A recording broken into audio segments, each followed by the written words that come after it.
Pier 9 in Madeira might be one of the most beautiful hikes I've ever done, but no one warned me about the hike before the hike. We were staying in Ponta do Sol, so the day started with an hour and 20-minute drive to the trailhead. Okay, off to a rocky start.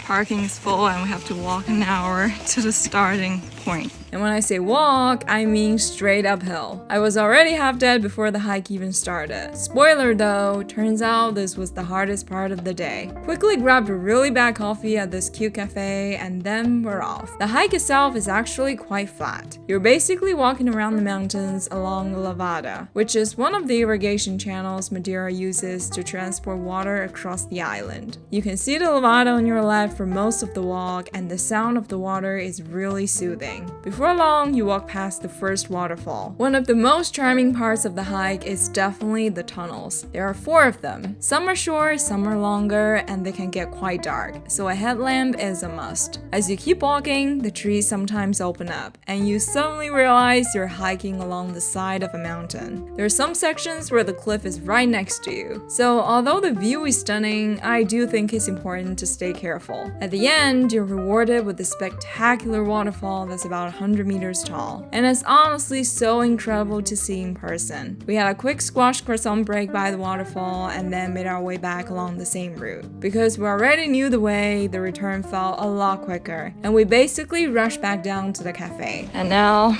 another hour walk back to the car. I'm not sure if I enjoyed the downhill more because it put so much pressure on my poor knees. 20 kilometers, 500 meters of elevation, and 5 hours later, we finally made it back. What better way to celebrate than a very carb-heavy dinner in a local town? Overall, I rate this hike a 9 out of 10. It's lush, peaceful, and definitely worth doing. Just one tip, unless you want the hilliest warm-up of your life, get to the car park before 9.